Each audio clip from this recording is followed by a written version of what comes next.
nosotros esta mañana. El tiempo pasa rapidísimo, ¿verdad? Yo no sé si ustedes lo notan, pero me parece que ya debería estar haciendo la oración de cierre y decir, ok, sigan, continúen a sus aulas, pero esa no es la invitación. En este preciso minuto no.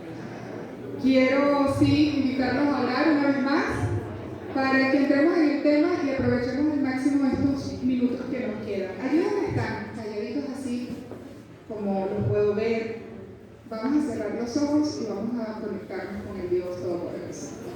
Señor bendito Dios, gracias por traernos esta mañana a este lugar, porque tenemos vida, porque tenemos salud, porque tenemos la maravillosa oportunidad de escuchar de tu palabra, de crecer en ti, de revisar cuál es nuestra identidad, pero de revisar esa identidad no desde lo que yo creo o desde lo que yo quiero, sino desde lo que tú, Señor, me quieres mostrar. Ayúdame a conectarme contigo, Señor, ayúdanos a todos los que aquí estamos, a los muchachos y a mí, a que nuestra mente y nuestro corazón estén conectados contigo y que sean tus palabras saliendo a través de mi boca, Señor, para el crecimiento de todos nosotros en esta mañana. Amén. Oramos, Señor, en el nombre de Jesús. Amén. Amén. Estoy muy contenta de verlos. Me encanta porque tengo entendido que esta mañana me acompañan varios jóvenes nuevos a quienes no conocía, no había visto anteriormente, aunque todos están con sus mascarillas, pero me encanta ver además un grupo diverso. Tengo entendido que hay tercer año, cuarto año y segundo año, ¿cierto? ¡Qué bien! Bueno, vamos a entrar en el tema. En busca de la identidad, así se titula esta semana.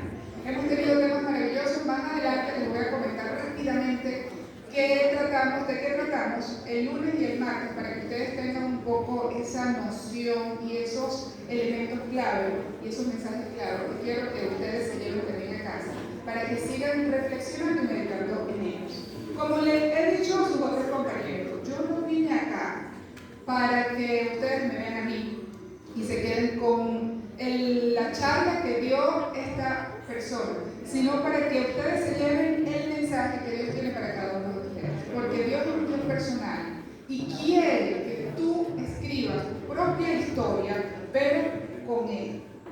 Eso es lo que fundamentalmente yo quiero que ustedes se lleven de este lugar.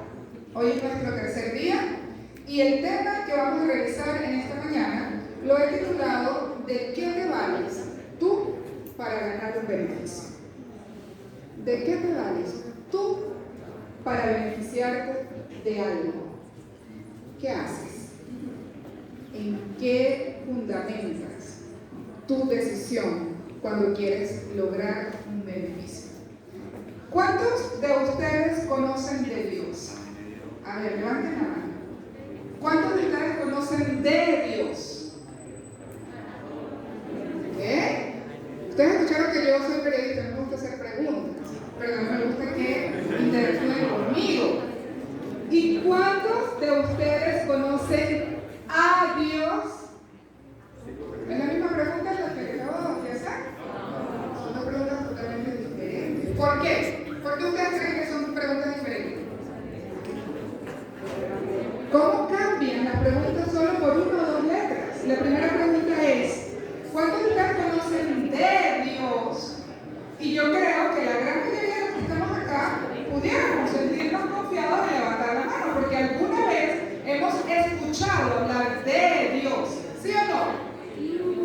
¿Sí o no? Acá en el colegio, los profesores, nuestros padres, nuestra familia nos han hablado de Dios, o accidentalmente hemos escuchado a otra persona hablar de Dios. Pero ¿cuántos de ustedes conocen a Dios? Es otra cosa, mis muchachos. Porque no es lo mismo hablar de Dios que relacionarnos con Dios. Esa es la diferencia. El de y el a.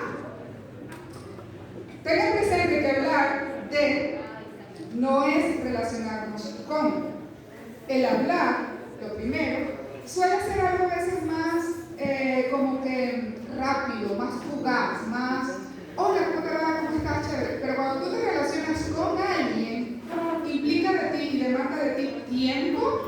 dedicación, mucha comunicación, pasar largo rato, querer investigar y saber más de esa persona con la que tú estás. Por eso es que los noviazgos suelen ser relaciones que muchos de ellos terminan con la bendición de Dios en el matrimonio, porque las personas se empiezan a conocer, todo empieza por un hablar, pero la relación implica y demanda de ti tiempo y dedicación. ¿Ok? Tengamos eso presente, porque eso es importante cuando nos relacionamos con Dios o cuando se trata de Dios. En lo práctico, de que tus padres o tus abuelos, por ejemplo, te hablen de Dios, no quiere decir que ese Dios del cual o de quien ellos te hablan es tu Dios. Porque tal vez ellos sí se han relacionado con ese Dios, por eso ellos hablan de ese Dios, porque lo conocen, le gusta y quieren que tú lo conozcas. Pero va a depender de ti si solo te quedas con el D o con el A. Va a depender de ti si solo te quedas escuchando de ese Dios o si buscas relacionarte con ese Dios. En Génesis, que fue la lectura, la historia que en esta mañana nuestra jovencita nos compartió en el capítulo 27, encontramos un personaje llamado Jacob. Jacob tuvo que vivir su propia experiencia con Dios. Él tuvo que vivir su propia experiencia con Dios, así como tantos otros personajes que encontramos en la Biblia. Jacob era hijo de Isaac. Isaac fue hijo de Abraham, fue el hijo que la Biblia nos presenta como el hijo de la promesa, porque Abraham no podía tener hijos, su esposa Sara no podía tener hijos, y Dios le prometió que lo iba a ser padre de naciones. E Isaac era esa promesa que Dios le había dado a Abraham, lo que significa que el abuelo de Jacob, ¿quién era? Abraham. Abraham nada más y nada menos que en la Biblia también se le conoce como el padre de la fe, porque siempre creyó en Dios. No solo creyó en Dios, y es otro truquito de las palabras, le creyó a Dios. Porque no es lo mismo creer en algo que creerle a ese algo o a ese alguien. ¿Sí? ¿Ven cómo las palabras tienen su truquito por allí? Así que vamos a buscarle ese sentido y esa aplicación en nuestra propia vida.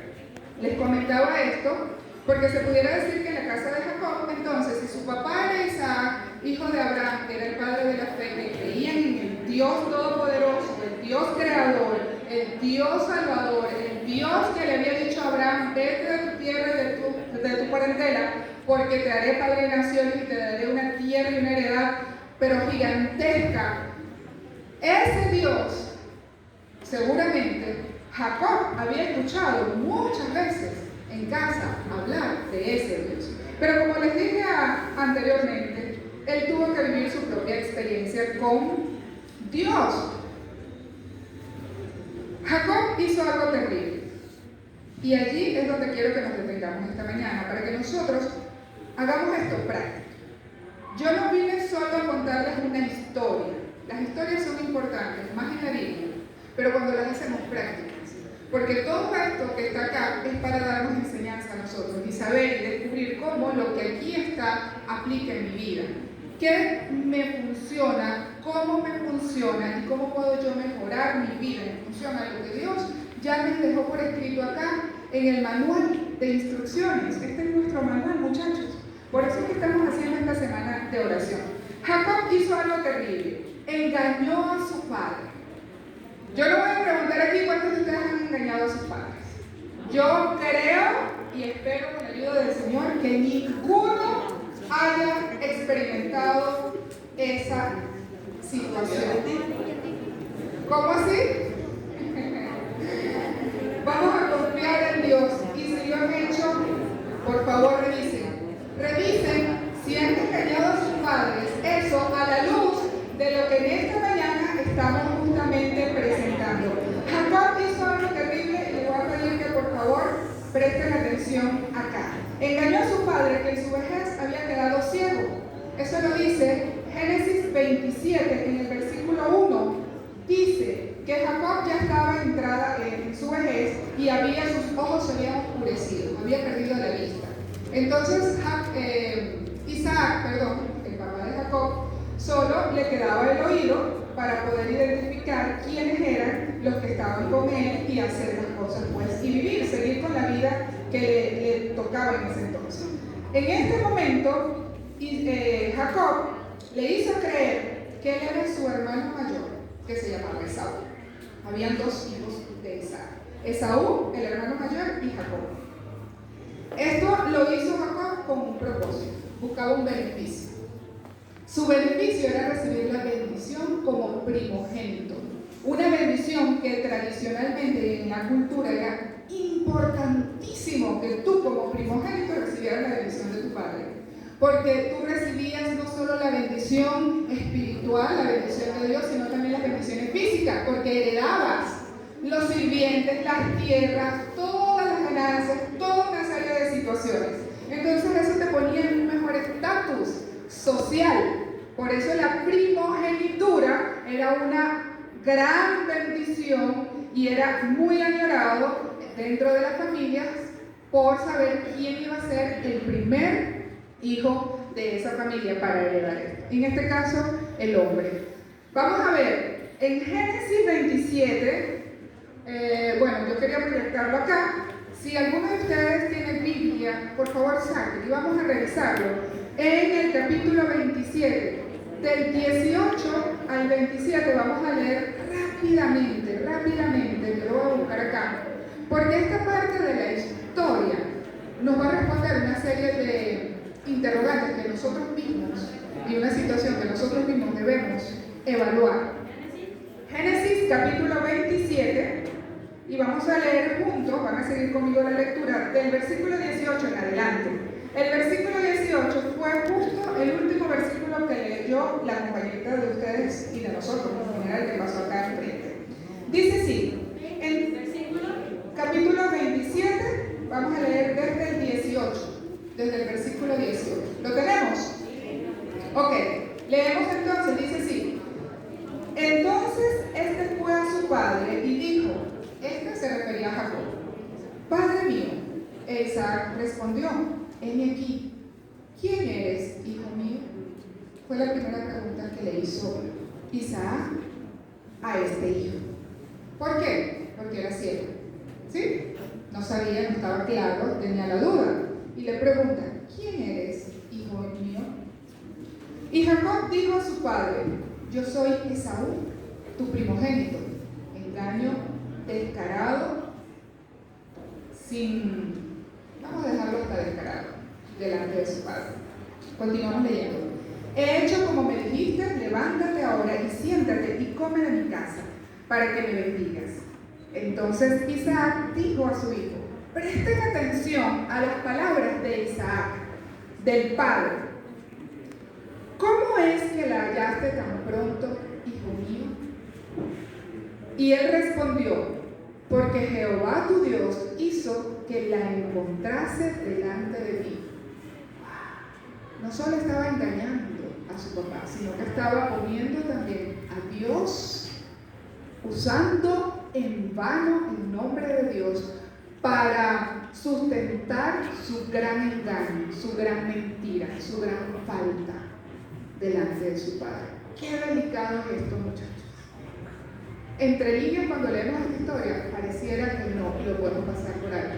Pero qué delicado es usar el nombre de Dios en vano para ganar un beneficio que además no nos corresponde. Continuamos leyendo. Dice el 21. E Isaac dijo a Jacob: acércate ahora. Imagínense ustedes al padre anciano y ciego diciéndole estas palabras: acércate ahora y te palparé, hijo mío, por si eres mi hijo Esaú o no.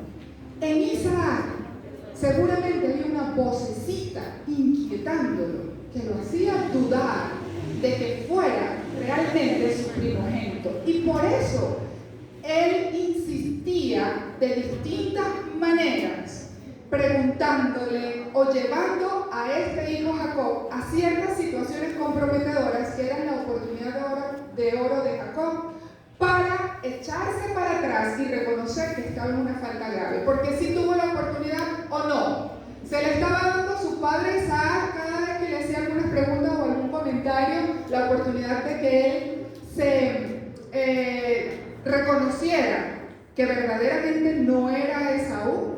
Claro que sí.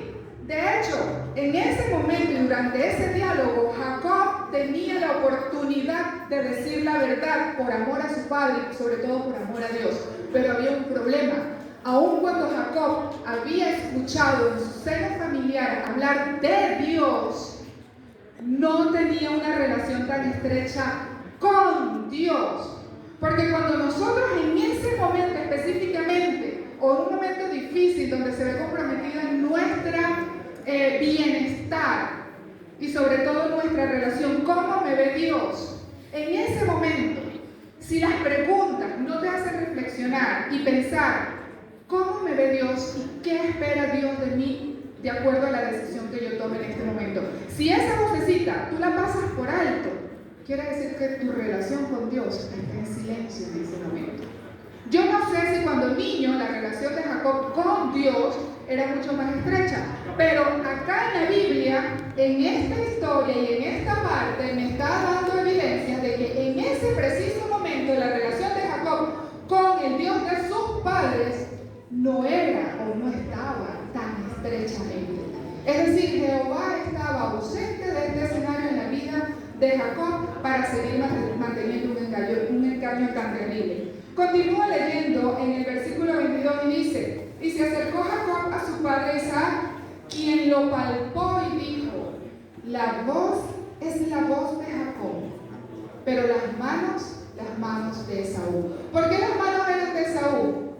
Si leen más adelante la historia, los primeros versículos, dice que la mamá de Jacob y de Esaú preparó todo el escenario para también engañar y mantener este engaño importante del padre de Isaac. Le puso a Jacob vestiduras de Esaú, de piel de animales, porque Esaú era un hombre con muchos vellos en los brazos y por eso su papá podía reconocer este es Esaú o este es Jacob cuando él lo palpaba y lo tocaba. Por eso le dijo: acércate para tocarte. Y lo que tocó fueron vellos, pero no eran los vellos reales de su hijo Esaú. Seguía el engaño y cada vez el engaño se hacía más fuerte. Mis muchachos, ¿cuántas veces nosotros hemos estado en un escenario como ese? A veces creemos que decir una mentirita blanca no le hace daño a nadie. Yo nada más le voy a preparar el guisado a mi papá, se lo llevo y me va a dar la bendición y me salvo. Pero aquí se le estaba quedando la cosa a Jacob.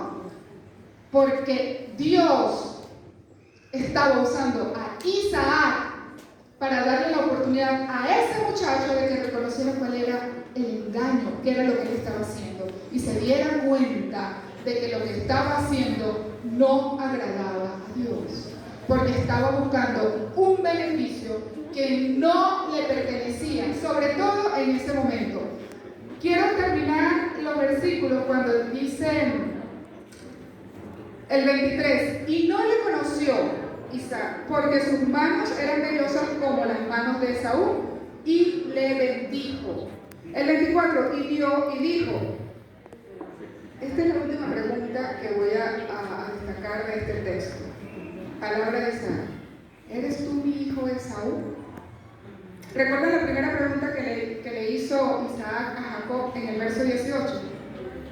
Ahí no le puso nombre, le dio la oportunidad de que él dijera su nombre. ¿Quién eres, hijo mío? Y al final concluye: ¿eres tú mi hijo Esaú? Lo voy a dejar ahí. Y vamos al contexto, a la explicación, a sacarle el jugo a este texto. ¿De qué méritos, muchachos? ¿De qué méritos ustedes se están valiendo para sacar un beneficio, para ganar un beneficio que no les pertenece? ¿Lo han hecho en el pasado? ¿Lo están maquinando ahorita para el presente o para el futuro? Recuerden esta historia cuando se encuentren ante una situación como esa. Escuchen esa voz calladita y silenciosita y que les dice sublime y les sopla el oído: ¿qué estás haciendo? ¿Quién eres, hijo mío? ¿Qué voz estás escuchando? ¿Qué vas a hacer? Y te lo repite una y otra vez. Cuando Jacob hizo esto, él tuvo que correr las consecuencias. Y aquí es donde yo los insto a que también ustedes tengan presente esto. Porque detrás de un mal proceder, detrás de un engaño, tarde o temprano, vienen las consecuencias.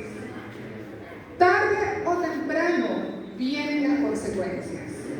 Y las consecuencias usted va a tener también que asumirlas. No se quede con un beneficio o una bendición que no le pertenece y espere entonces pasar así como bajo la mesa desapercibido sin que nadie se dé cuenta. Puede que en el momento usted crea que se salió con la suya, pero tarde o temprano se pagan las consecuencias. Una de las consecuencias mayores que tiene el ser humano está aquí. Cuando la conciencia empieza a atormentarte y a no dejarte en paz. Cuando la conciencia empieza a fastidiarte y a quitarte hasta el sueño, hasta la motivación de hacer cosas, porque empieza ese cargo de conciencia. En Jacob pasó. Una de las consecuencias que vivió Jacob no solo fue el cargo de conciencia, sino que él era el hijo consentido de mamá. Era el hijo mimado. Por eso mamá quería que él recibiera la bendición y no su hijo primogénito real, Esaú.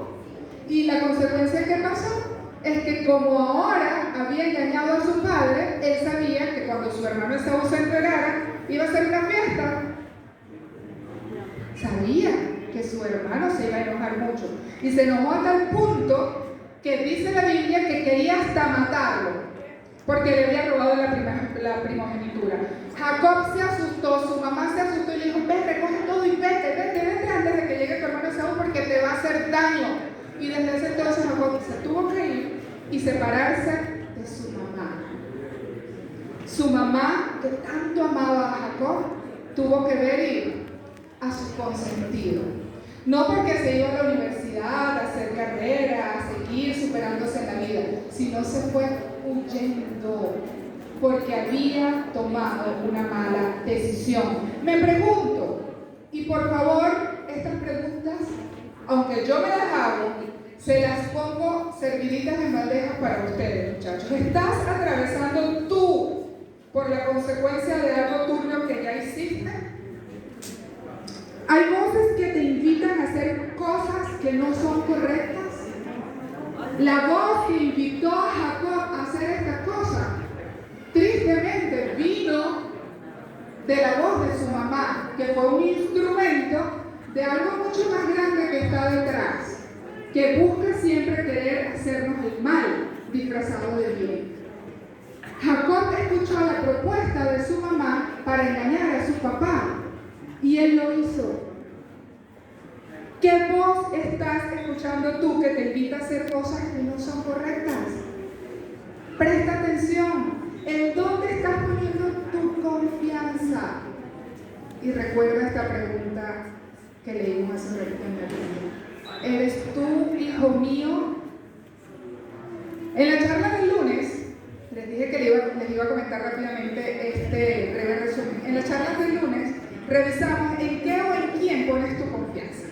Y si eso en lo que tú confías te resuelve o si alguna vez te ha fallado.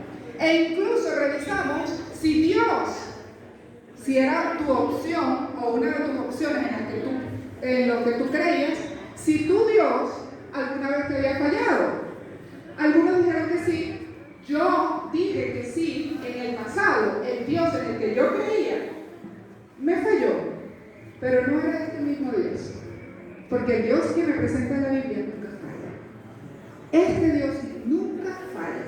Este Dios tiene planes maravillosos para todos nosotros y son planes de bien. También revisamos otros puntos, como, déjenme ubicarme por acá rápidamente. Me gustó esto, Eclesiastés 12:1, una cita bíblica que se los dejo también como una perla preciosa. Un consejo sabio de un hombre que fue hecho para ser sabio, el hombre más sabio del mundo en esa oportunidad, pero que lamentablemente por sus decisiones equivocadas terminó acabando con su vida de la manera más triste, como lo fue Salomón. Y en su vejez, en Eclesiastés 12:1, él dice: ese sabio consejo. Acuérdate de tu Creador en los días de tu juventud, antes de que lleguen los días malos y no tengas en ellos contentamiento. Acuérdate de Jehová, tu Dios. Acuérdate de tu Señor ahora. Porque los días malos, yo no sé si ya están viviendo días malos ustedes, pero los días malos no desaparecen de nuestra historia. No desaparecen de nuestra vida. Los días malos siempre van a venir. La diferencia de cómo afrontamos esos días malos lo va a hacer con quién los afrontes tú. Si vas de la mano de tu Creador o si decides salir a la vida solo y enfrentarlos solo. La Biblia también nos enseña: el Señor es nuestro pronto auxilio en las tribulaciones, en Él está nuestro amparo y nuestra fortaleza. Salmo 46:1. Revisamos ídolos. Sometimos a revisión no los ídolos que me presenta aquí la Biblia cuando habla de falsos ídolos de madera, el becerro de oro, esculturas, todo esto, sino los ídolos que están robando nuestra atención en este tiempo. ¿Cuáles son los ídolos? ¿Cuáles son aquellas cosas que han moldeado nuestra conducta en este tiempo, que han demandado de nosotros tiempo valioso y que con la excusa de que eso me satisface, me hace sentir bien, me desestresa, me relaja, porque es que demasiada pandemia, demasiado encierro, y ahora que antes por lo menos yo iba de lunes a viernes al liceo y tenía con quién hablar y compartir, y el recreo y la cosa y divertirme, excusas para estar afuera. Ahora estoy en la casa, no tengo mucho que hacer, mamá. Yo necesito más data porque no me es suficiente. ¿El teléfono es malo? Pregunto, ¿el teléfono como aparato es un Dios? Pero ¿cuándo corremos el riesgo de que se convierta un Dios, un falso ídolo? ¿Cuándo este Señor, este aparatito, puede ser un falso Dios? Cuando roba nuestro tiempo y cuando nuestra conducta, esto, que ni siquiera piensa por nosotros, nos controla. Al punto de que son las 12 de la noche y todavía Él tiene el control de nuestra vida, porque ni siquiera podemos dormir. Y así muchos otros ídolos. Ayer contaba un poco mi historia y cómo equivocadamente caminé mucho tiempo en conceptos equivocados de un Dios que no resuelve. Y aún estando dentro de la iglesia, yo no nací en la iglesia adventista del séptimo día. Yo conocí a Dios en el camino. Ayer conté un poco mi testimonio, mi historia de Dios, resumen, de dónde vengo y cómo Dios maravillosamente me ha traído y ha estado conmigo siempre. Porque yo no sé si ustedes sabían, pero les voy a decir algo también importante. Dios nunca se va de nuestro lado. Dios nunca se va de nuestro lado, porque Él siempre está esperando que tú lo invites a tu vida. Yo perdí de vista a mi Señor en un momento clave de mi vida, aún estando dentro de la iglesia. Por eso, muchachos, yo no sé cuántos de ustedes van a la iglesia, cuántos de ustedes vienen aquí a la iglesia adventista, yo no sé cómo es su relación con Dios. La iglesia es importante porque en ella aprendemos y seguimos conociendo y creciendo, estudiando la Biblia. Pero lo más importante, que es por lo cual yo me sigo viniendo a la iglesia, es cuando yo me relaciono con Dios. Porque Él es el que le da propósito a mi vida y es por quien yo quiero venir a la iglesia. Mis hermanos, el pastor, el predicador, puede ser que me caigan bien o no me caigan bien, pero yo le pido a Dios que siempre me caigan bien, porque son hermanos que también están como yo luchando en esta tierra, que desean ir a vivir por la eternidad con mi Señor y con los que yo quiero vivir también por la eternidad con ellos en el cielo. Entonces, vamos a poner en práctica lo que es la experiencia con nuestro Señor. Por eso contaba mi historia. Y una cita bíblica también que les dejo para ustedes como regalo, Jeremías 29:11, de las que comentamos ayer. Porque yo sé los planes que tengo para ustedes, planes de bien y no de calamidad, planes para que tengan un futuro y una esperanza. Esta promesa yo la hice mía. Yo cuando la leí hice para ustedes que sonaba así como impersonal. Pero cuando yo estaba en mis momentos más difíciles, yo dije y volví a leer esto, Jeremías 29:11. Porque yo sé, Gabriel, los planes que tengo para ti, planes de bien y no de calamidad, para que tú tengas un futuro y una esperanza. Yo no sé si los demás tenían futuro y esperanza, pero que el Señor me dijera eso a mí, me lo dice hoy, a mí me da propósito y por eso se lo quiero compartir. Hagan de esta promesa su promesa de vida también. también. Los invito, muchachos. Cuando empecé a ver a Dios como mi Dios personal, entendí entonces por qué Jesús es mi amigo fiel y mi Salvador. Desde ese día, mi vida empezó a tener un sentido totalmente diferente. Ya lo he dicho varias veces y lo quiero reforzar una vez más. Porque ya yo no buscaba mi propósito. Escuchen este otro juego de palabras. Ya yo no buscaba mi propósito. Mi vida ya tenía propósito cuando tuve un encuentro con mi Señor. Tengo miedo, líbrame, dijo Jacob más adelante en la historia. Y tengo miedo, líbrame, es un acto de desnudar tu corazón a Dios y experimentar esa transformación hacia un camino de rectitud, de fe.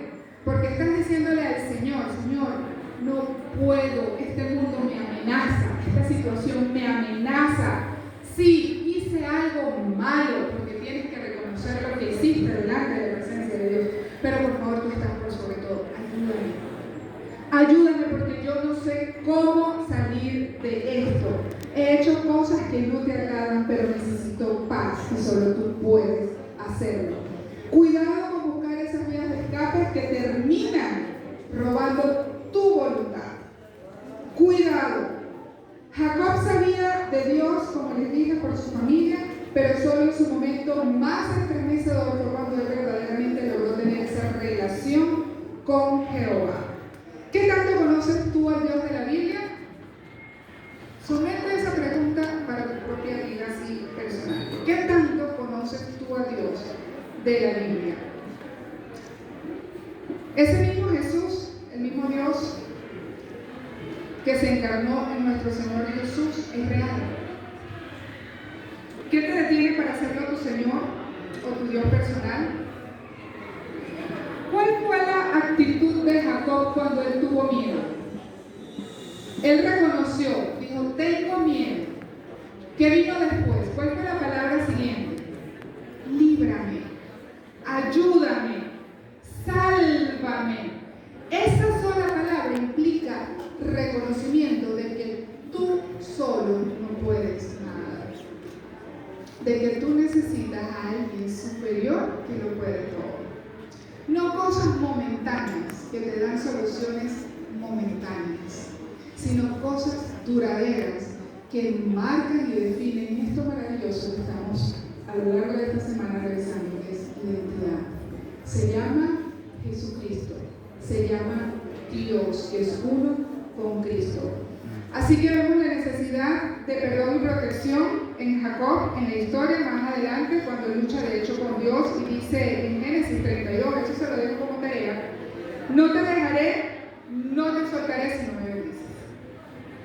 No te dejaré y no te soltaré si no me bendices. Cualquiera dice, pero este sí es bravo, hace mal y después viene a decirle a Dios que lo bendiga también. Se robó la bendición de su hermano y ahora viene delante de Dios, bendíceme. Pero cuando él llegó allí delante de Dios a pedir la bendición, fue una actitud totalmente diferente a cuando él se presentó delante de su padre terrenal, Isaac, a pedir la bendición. Cuando él fue delante de Isaac a pedir una bendición que no le correspondía en ese momento y menos de la manera como la estaba buscando, él fue con una ambición humana que no es de Dios. Y fue con un engaño haciéndose pasar por otra persona. Pero cuando él está allí delante de Dios diciéndole, no te soltaré hasta que no me bendigas, era Jacob el que estaba allí. De hecho, la historia cuenta que el ángel de Jehová que se le presentó allí le dijo, ¿cómo te llamas? ¿Ustedes recuerdan las veces que Isaac le preguntó allá, ¿quién eres, hijo mío? ¿Eres tú Esaú? Y cuando estaba él peleando allí con Dios, dice, no te soltaré hasta que no me bendigas, él le pregunta, ¿cómo te llamas?